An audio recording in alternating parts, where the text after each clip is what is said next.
그래서 이 24장로의 이 존귀한 자들이 누굴까? 우리 잘 모르잖아요. 그죠? 잘 모르지만 적어도 몇 천사들은 생각을 해볼 수 있지 않을까? 그러니까 미가엘이나 가브리엘이나 이런 천사들 말이죠. 우리 가브리엘을 한번 볼까요? 가브리엘과 이 미가엘. 다니엘서 10장 한번 보겠습니다. 10장 10절에서 14절. 한 손이 있어 나를 오르만지기로 내가 떨었더니 그가 내 무릎과 손바닥이 땅에 닿게 일으키고 내게 이르되 큰 은총을 받은 사람 다니엘아 내가 네게 이르는 말을 깨닫고 일어서라 내가 네게 보내심을 받았느니라 하더라. 그가 내게 이 말을 한 후에 내가 떨며 일어서니 그가 내게 이르되 다니엘아 두려워하지 말라 네가 깨달으려 하여 네 하나님 앞에 스스로 겸비하게 하기로 결심하던 나 첫날부터 네 말이 응답받았으므로 내가 네 말로 말미암아 왔느니라.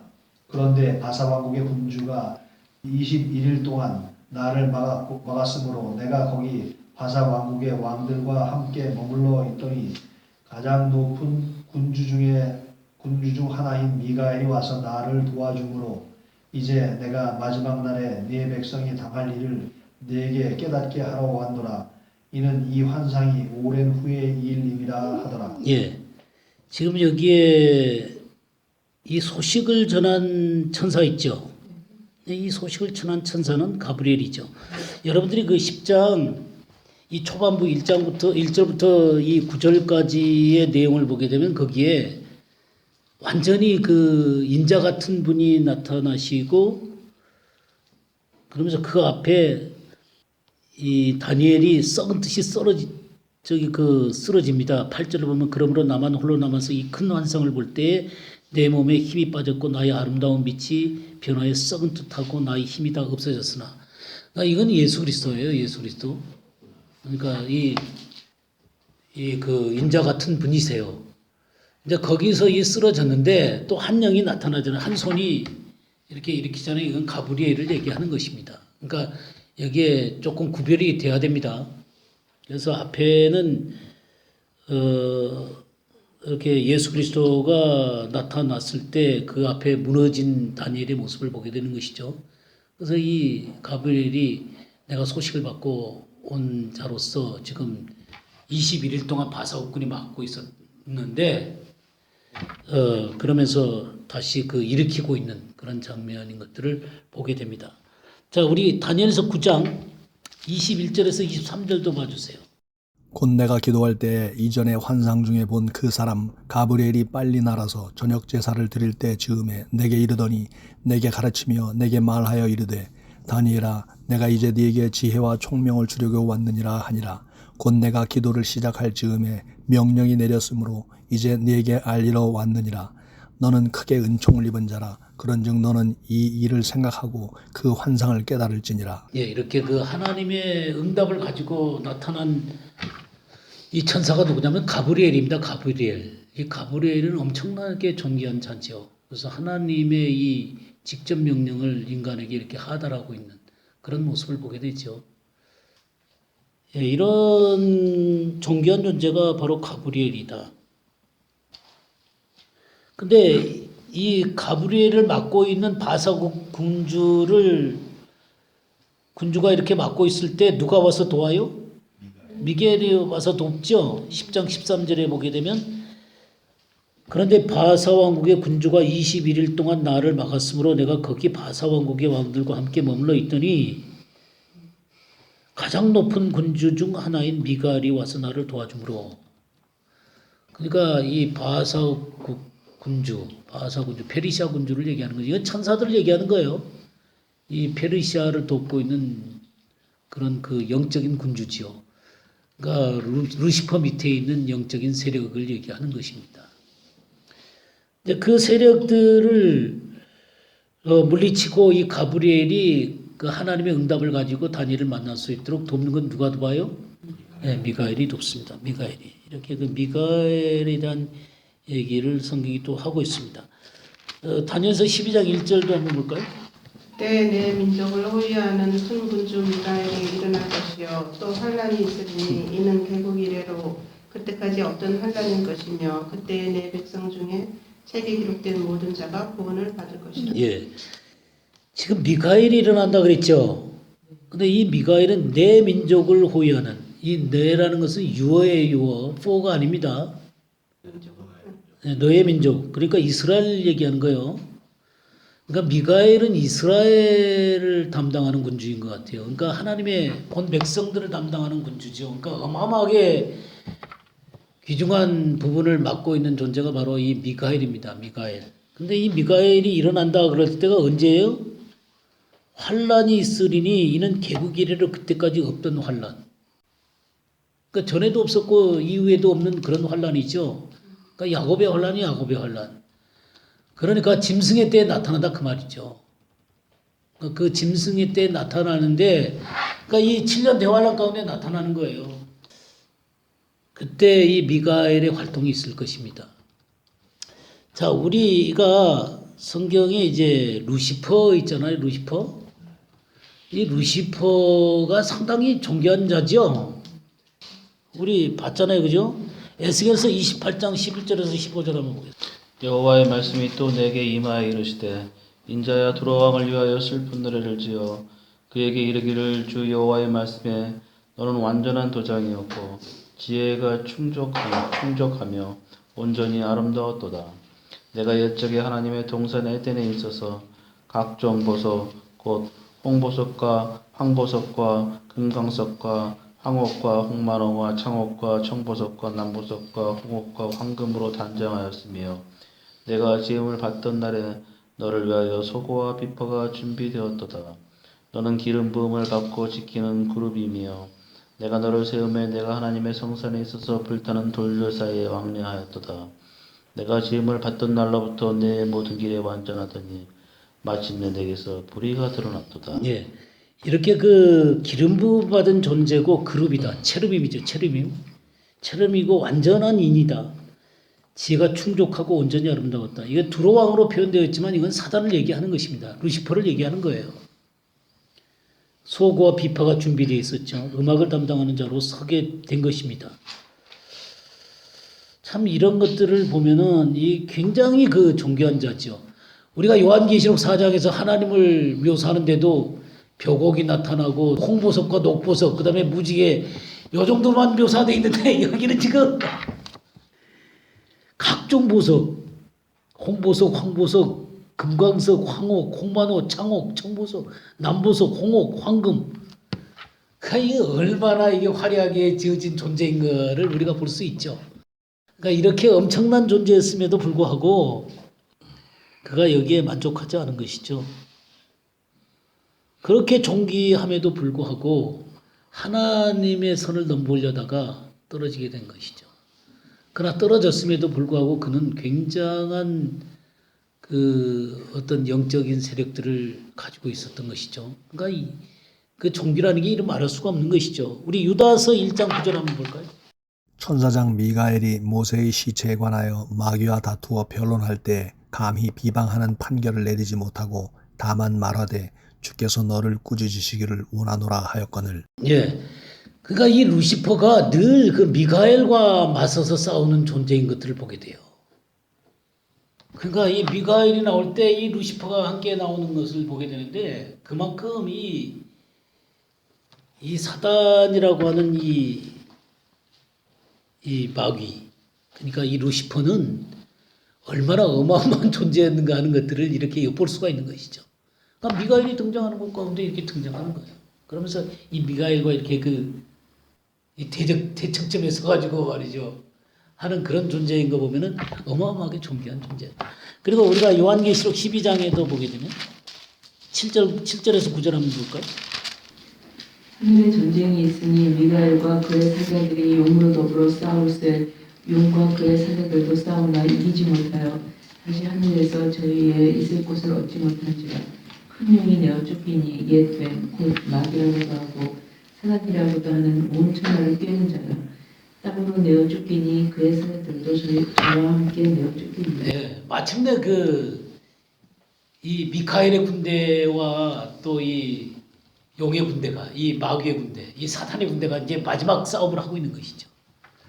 그러면서 이제 땅으로 내쫓기는 이런 모습을 보게 되는 것이죠. 이런 건 자세한 설명은 나중에 더 하도록 하고, 그러나 어쨌든 제가 말씀드리고 싶은 게 뭐냐면 이 미가엘과 대척점에 서서 싸울 만큼 그런 엄청난 존재였다는 거예요. 엄청난 종기를 갖고 있었던 자였음에도 불구하고 그는 그 자리에서 미끄러지게 되는 것입니다. 그러니까 아마도 이런 24장로나 그런 데 한 자리에 차지하고 있다가 그런 미끄러진 존재가 아닌가. 에녹스 같은 데 보면은 사위였다 그러니까. 예, 서열 사위. 예. 그러니까 그 엄청나게 존귀한 존재 중에 하나였을 것이다. 그러니까 24장로라는 게 그런 천상의 그 회의 가운데 참여해서 함께 하나님과 함께 이 모든 역사들을 움직여가는 그런 존재들이 아닐까. 그런 생각을 하는 것입니다.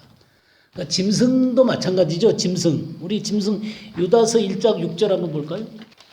또 자기 지위를 지키지 아니하고 자기 처소를 떠난 천사들을 큰 날의 심판까지 영원한 결박으로 흑암에 가두셨으며 예. 자기 지위를 지키지 아니한 천사, 그러니까 자기 처소를 떠난 천사. 그리고 흑암 가운데 갇힌 천사들이 있어요. 그러니까 지금 사단과 그의 졸개들은 공중에 있고 땅으로 떨어졌지만 지금 이 타락한 천사는 흑암 속에 가둔 천사들이에요. 그러니까 다른 존재들이에요. 루시퍼 졸개가 아니에요. 짐승의 짐승. 무적행 속에 갇힌 존재예요. 그러니까 우리가 성경을 잘 보면 이게 다른 존재들이에요. 근데 우리는 이게 구별이 안 돼가지고 그냥 같은 뭐 귀신이니 타락한 영이니 뭐 사탄의 쫄개니 그런 식으로 생각을 한단 말이에요. 근데 지금 두 부류가 타락을 한 거예요. 예, 이 루시퍼와 그의 졸개들이 하나님과 비교하다가 타락을 했고, 지금 여기에 지금 이 천사들은 성적 범죄를 범한 거죠. 성적 범죄를 했어요. 7절 보세요. 소돔과 고모라와 그 이웃 도시들도 그들과 같은 행동으로 음란하며, 이 그들이 바로 이 자기 지위를 지키지 않은 천사들이거든요. 그러니까 이 천사들을 본받아가지고 음란하며 다른 육체를 따라가다가 영원한 불의 형벌을 받음으로 거울이 되었다. 이런 문제는 제가 나중에 더 깊이 자세하게 더 다루도록 하고요. 그러니까 어쨌든 간에 이 질 나쁜 이 천사, 이 질 나쁜 천사는 어디에 갇혔어요? 흑암에 갇혔습니다. 그러니까 이 존재도 굉장히 존귀한 존재였죠. 굉장히 존귀한 존재였어요. 그러니까 이렇게 천사들 가운데도 존귀한 위치를 차지하고 있었던 천사들이 있었다 그 말이에요. 근데 하나님 앞에 충성스럽게 그 자리를 지킨 천사들이 있는 반면에 되게 타락돼 가지고 무정에 갇히거나 또 이 공중으로 내쫓기고 나중에 땅으로 내쫓기는 이런 운명을 갖게 되는 그런 자들도 있다는 것이죠. 그러니까 제가 말씀드리고 싶은 건 뭐냐면 어마어마하게 존귀한 천사들이 있었다는 거예요.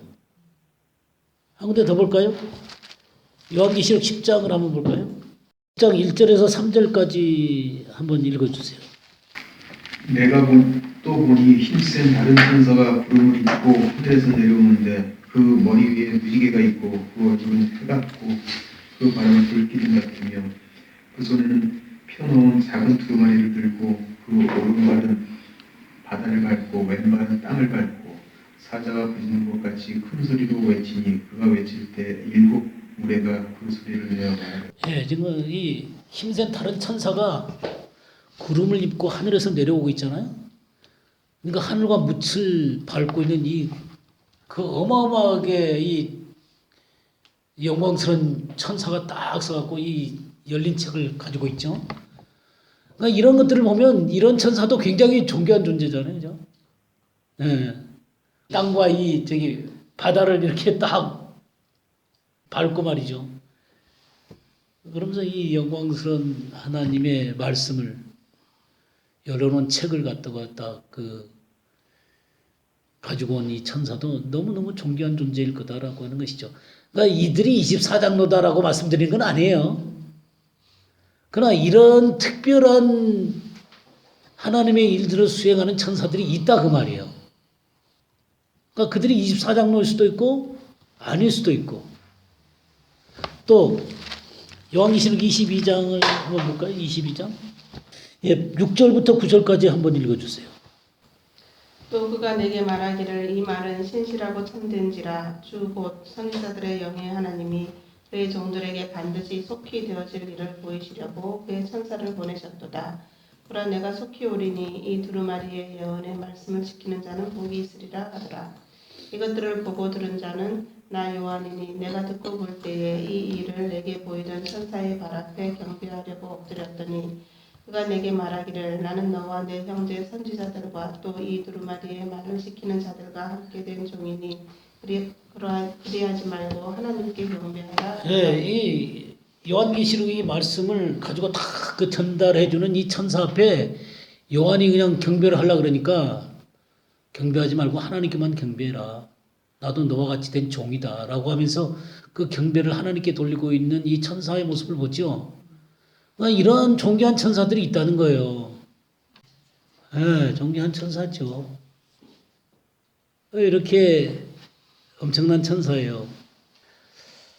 근데 이런 놀라운 천사들이 누구냐면 하나님의 사역자들이죠. 그죠? 하나님의 사역자들이에요. 히브리서 1장 14절 한번 볼까요? 모든 천사들은 섬기는 영으로서 구원받을 상속자들을 위하여 섬기라고 보내심이 아니냐. 7절부터 좀 읽어주세요. 7절. 또 천사들에 관하여는 그는 그의 천사들을 바람으로 그의 사역자들을 불꽃으로 삼으시느니라 하셨을 때 그의 천사들을 바람으로 그의 사역자들을 불꽃으로 삼으셨다. 그러니까 하나님의 사역자들이라는 것이죠. 하나님의 사역을 감당하는 자들이에요. 하나님의 사역을 감당하는 자들인데 우리 주님 예수 그리스도는 어떤 분이세요? 4절에서 6절까지 더 읽어주세요. 그가 천사보다 훨씬 뛰어남은 그들보다 더욱 아름다운 이름을 기업으로 얻으심이니 하나님께서 어느 때에 천사 중 누구에게 너는 내 아들이라 오늘 내가 너를 낳았다 하셨으며 또 다시 나는 그에게 아버지가 되고 그는 내게 아들이 되리라 하셨느냐. 또 그 맏아들을 이끌어 세상에 다시 들어오게 하실 때 하나님의 모든 천사들은 그에게 경배할지어다 말씀하시며 하나님의 모든 천사들은 그에게 경배할지어다. 그러니까 그분이 누구예요? 예수 그리스도죠. 맏아들이시죠. 아들이에요, 아들. 이 아들의 이 명분을 갖고 있는 자들이죠. 그 아들이 그들을 바람으로 사역자들로 불꽃으로 삼으신단 말이에요. 그러니까 이 천사들은 이 아들에 비하면 어떤 존재예요? 섬기는 자죠. 섬기는 자란 말이에요. 하나님의 아들이 아니란 말이에요.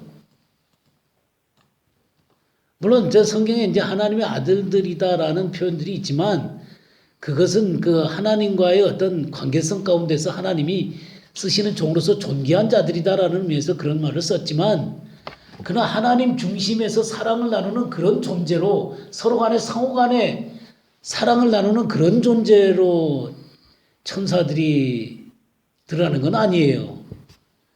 그러니까 아버지와 아들과 같은 이런 사랑의 관계를 가진 존재는 예수 그리스도이시죠. 그래서 하나님 아버지와 예수 그리스도. 근데 바로 이 사랑의 관계를 갖게 된 존재들이 누구냐면 14절에 뭐라고 하냐면 모든 천사들은 섬기는 영으로서 구원받을 상속자들을 위하여 섬기라고 보내심이 아니냐. 바로 이 상속자들이 누구예요? 예, 하나님의 자녀된 하나님의 백성들이죠.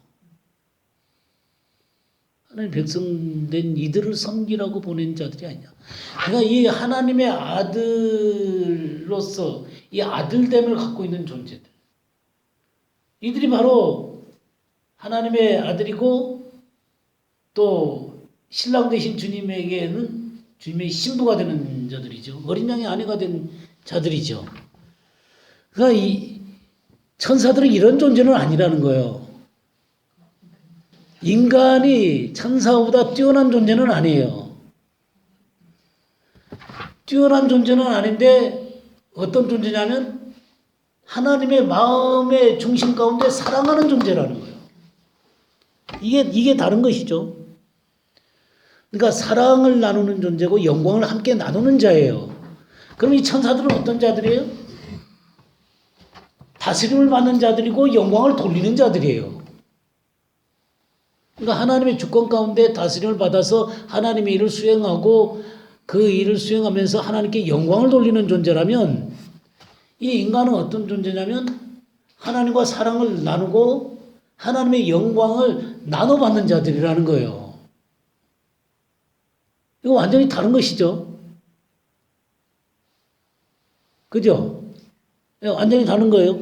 우리 히브리서 2장 5절에서 9절도 한번 읽어주세요.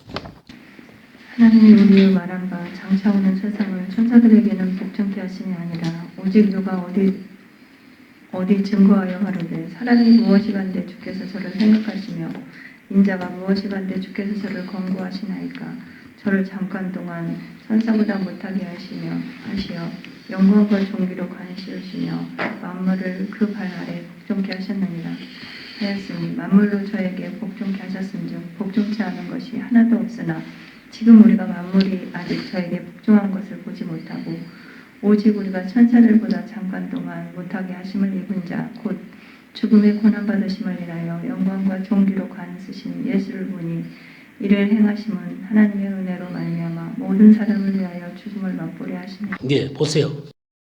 그러니까 장차 올 세상을 누구들에게 복종한다는 거예요? 천사들이 아니라는 거예요. 5절에 천사가 아니라 그랬죠? 누구냐면 사람에게 주셨다는 거예요. 근데 그 사람을 표현해서 뭐라 그랬어요? 잠시 동안 천사보다 못하게 하시며 영광과 존귀로 가는 수 있습니다. 그러니까 천사보다 못한 존재로 창조를 하신 거예요. 권능에 있어서는 천사보다 못하다 그 말이에요. 그리고 타락까지 있잖아요. 근데 하나님은 결국 어떤 존재로 세우시냐면 영광과 존귀로 간을 씌우셔서 만물을 그 발 아래 복종케 하실 수 있는 자로 진정한 이 만물의 주인공으로 이 인간을 세우셨다는 거예요. 근데 그런 것을 보지 못한단 말이에요. 왜냐하면 타락되어 있기 때문에. 근데 이 타락된 이 존귀를 온전히 회복시키기 위해서 예수 그리스도가 어떻게 되셨어요? 예? 9절에 뭐라고 했어요? 천사들보다 잠시 동안 못하게 하신 어른 자. 예수님이 그렇게 하셨다는 거예요. 인간이 되신 거죠. 그래서 죽음의 고난을 받으심으로 말미암아 그래서 십자가에서 죽으시고 모든 구속을 완성하신 것이죠. 그리고 나서 부활을 하신 거예요. 부활하셔가지고 어떻게 했어요?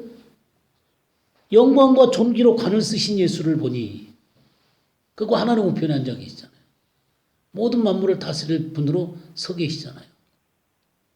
그러니까 우리는 그분을 믿음으로 영광스러운 상속자의 직분을 가졌지만 아직 현재는 이 육체를 입고 있으니까 완전한 그 영광과 존귀를 갖고 있음에도 불구하고 온전히 그것을 표현해낼 수 없는 존재로 지금 있다 그 말이에요. 그렇지만 하나님은 우리를 뭘로 인정해요? 하나님의 자녀로 인정한단 말이에요. 영광과 존귀를 가진 자로 인정하신다 그 말이에요. 지금 이 육체를 입고 있는 한 그런 것이 온전히 다 표현되는 것은 보지 못하지만 그럼에도 불구하고 우리는 영광과 존귀로 간수신 자이고 하늘에 안침받으신 자라고 그랬잖아요. 그리고 왕과 제사장이라고 그랬잖아요. 그러니까 그렇게 존귀한 자로 우리를 세워주셨단 말이에요.